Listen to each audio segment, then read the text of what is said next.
Tuhan itu di dalam hati kita. Yang ketiga, saudaraku, ya, Kaleb ini selalu mengejar hadirat Tuhan. Maka dia yang dicari ketika dia pengen janji Tuhan, dia datang kepada Yosua, penyelamat. Engkau telah mendengar 40 tahun yang lalu oleh Musa abdi Allah itu, bahwa pegunungan ini, tempat yang kuinjak ini jadi milikku. Sekarang saatnya, walaupun umurku sudah 85 tahun. Itu saudara. Jadi Kaleb ya, itu memang benar-benar seperti seekor anjing, penciumannya tajam. Di mana ada hadirat Tuhan, di situ dia kejar. Amin. Saudara mau ngejar apa? Ya, saudara, hadirat Tuhan itu Tuhan sudah berjanji. 2-3 orang berkumpul dalam namaku, aku ada. Amin. Yang penting Tuhan ada. Di situ siapa yang dimuliakan? Ya, saudara tidak memuliakan pendeta, saudara tidak memuliakan nama diri, tapi saudara memuliakan Tuhan. Yes. Kejar itu hadirat Tuhan. Ya, dulu saudaraku UPC, yaitu gereja kita yang di Amerika, UPSDI, ada penulis buku namanya Tommy Tenney. Buku itu masih ada di toko buku di rak-rak toko buku ya. Dulu itu bestseller. Dia menulis buku itu dengan judul Pemburu Tuhan. Itu tahun 2000 sudah. Ya. Termasuk saudaraku ya, senior-senior kita yang dulu seperti Pak Petrus Agung, Ibu Injipto itu baca buku itu sebelum mereka mendapati seperti sekarang. Pemburu Tuhan. Siang dan malam apa yang dia pikirkan itu Tuhan. Seperti Kaleb selalu datang, dia konsultasi kepada Yosua. Yosua itu temannya Kaleb, saudara.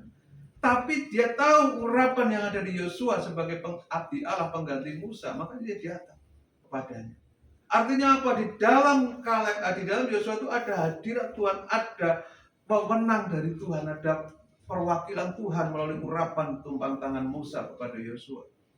Maka saudaraku, kalau kita dalam keadaan apapun, ya kejar itu hadirat Tuhan. Ya, kejar hadirat Tuhan. Yohanes 12 ayat 24 sampai 25. Di situ Tuhan berkata, Aku berkata kepadamu, sesungguhnya jikalau biji gandum tidak jatuh ke dalam tanah dan mati, ia tetap satu biji saja. Tetapi jika ia mati, ia akan menghasilkan banyak buah. Barang siapa mencintai nyawanya, ia akan kehilangan nyawanya. Tetapi barang siapa tidak mencintai nyawanya di dunia ini, ia akan memeliharanya untuk hidup yang kekal. Ini kok nggak nyambung sih Pak sebetulnya ayat ini? Nyambung saudara. Artinya begini, ketika saudara mengejar hadirat Tuhan itu saudara mati bagi diri sendiri. Kekuatan saudara nggak saudara andalkan, ilmu saudara nggak saudara andalkan, ya.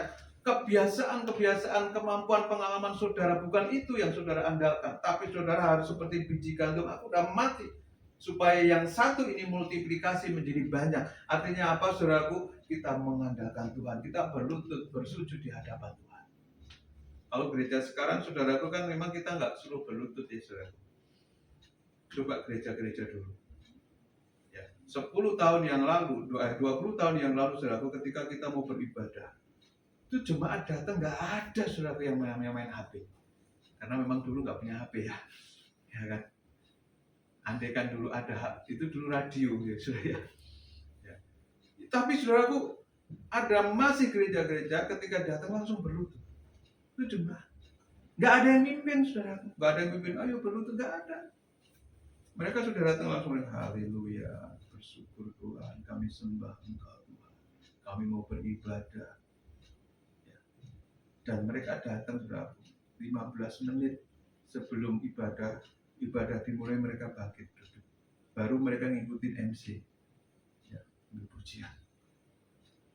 Itu gereja-gereja yang sekarang banyak, itu hasil dari lutut mereka.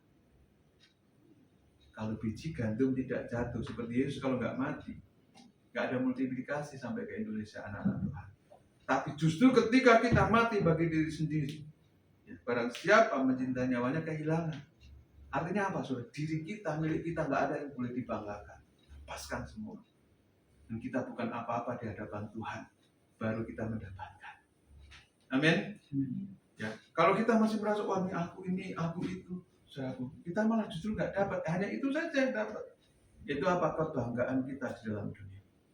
Dan Kaleb, saudaraku, dia katakan 2 kali disebut karena engkau mengikuti aku dengan segenap hati. Ya, maka mintalah.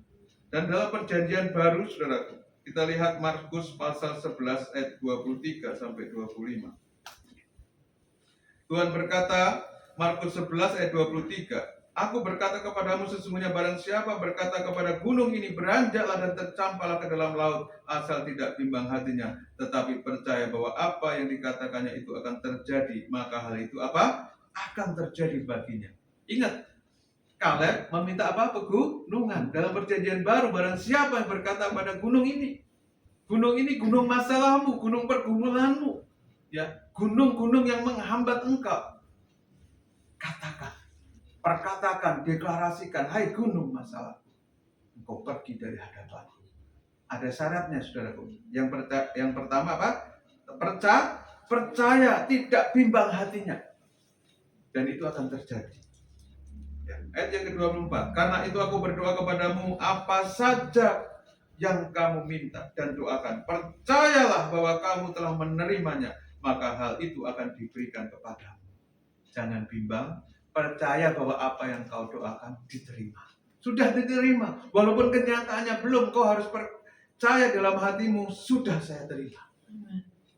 Itu cara kita di hadapan Tuhan, itu iman, saudara kasih. Terus yang terakhir apa, saudaraku? Dan jika kamu berdiri untuk berdoa, ini yang suka menghambat, saudara. Ampunilah dahulu sekiranya ada barang sesuatu dalam hatimu terhadap seorang, supaya juga Bapamu yang di surga mengampuni kesalahan-kesalahan. Yang menghambat doa, menghambat iman kita karena kita tidak mengampuni kesalahan orang. Ya.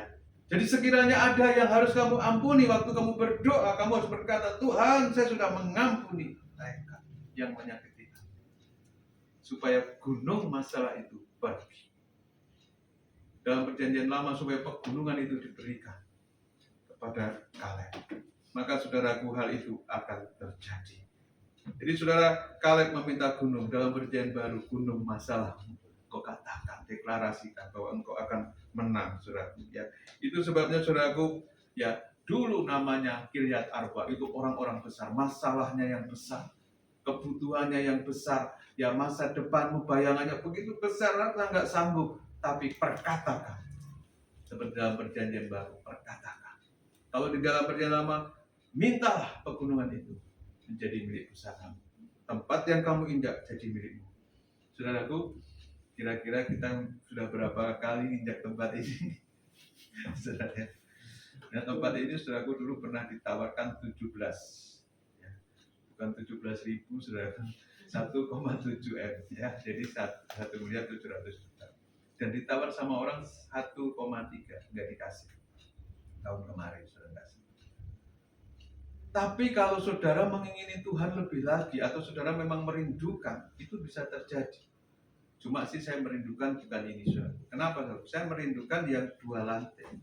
Ya, karena kalau 3 lantai ini kepotong kayak gini. Kalau 2 lantai bisa lurus di atas. Tapi bayangannya di harapan indah ini paling murah 2 lantai itu 15, 1,5. Dan kita bisa berkata, dari mana? Tapi mari kita masukkan itu dalam alam roh kita, di hati kita, berdoa kepada Tuhan. Saudara, saya kadang baru sadar, saudara, kenapa orang kadang-kadang kalau berbakti di tempat yang masih sewa, saudara, itu cuma ada ketakutan. Itu saya baru ngerti. Ditanya, itu masih kontrak atau sudah milik? Ya, kalau kontrak takut saat kontrak nanti gimana? Itu saudaraku, itu jadi bahan sendiri. Jarang banget orang itu militan, saudaraku, mau berdoa fight di hadapan Tuhan untuk satu ibadah kita. Itu jarang banget zaman sekarang. Tapi kita nggak perlu takut dan khawatir, karena Tuhan sanggup menepati janji. Amin, saudaraku. Kita bersukacita saja, saudaraku. Nggak perlu dibebani dengan masalah-masalah itu. Kita setia saja seperti Kaleb. Toh 85 tahun pegunungan itu jadi miliknya. Ya, jadi setia saja, saudaraku. Tuhan campur tangan dalam kehidupan kita. Tuhan Yesus memberkati. Bu, bisa tolong main gitar, Bu. Dan ini pujian yang sudah terkenal. Kalau bisa kunci C, Bu.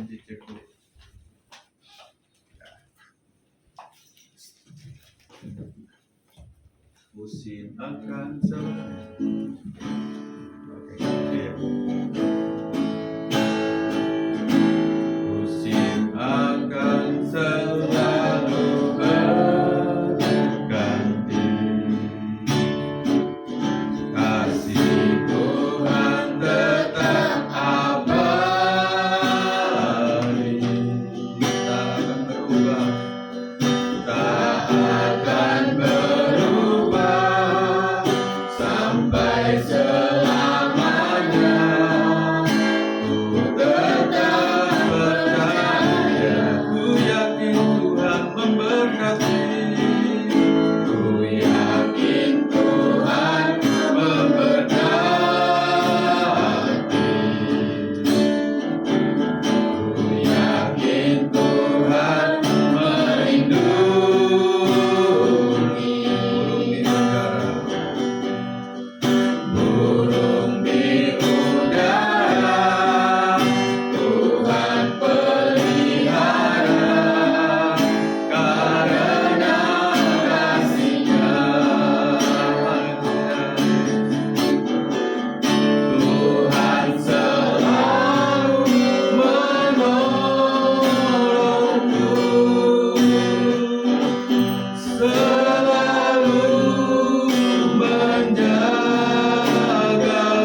Pagi ini kami boleh berkata-kata, Tuhan, Engkau baik, Engkau setia, Engkau ajaib, janjimu ya dan amin Tuhan. Janjimu seperti fajar di pagi hari.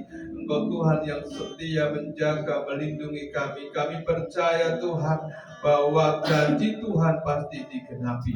Seperti Tuhan Kaleb, Tuhan yang menerima janji itu pada umur 40 tahun. Dan 45 tahun kemudian janji itu digenapi dalam kehidupannya. Dan kami percaya Tuhan bahwa Engkau pun Tuhan akan menggenapi setiap janji Tuhan dalam hidup kami. Dalam hati kami menyimpan janji-Mu Tuhan, supaya itu hidup dan terus hidup dalam hidup kami. Kami percaya Tuhan, apapun keberadaan kami saat ini, apapun kebutuhan kami, apapun persoalan kami Tuhan, oh Tuhan, itu seperti Arba yang besar, seperti gunung-gunung yang besar Tuhan. Kami tidak sanggup, kami tidak mampu, tapi Tuhan, Engkau lebih besar dari segalanya. Engkau lebih besar dari setiap masalah kami. Engkau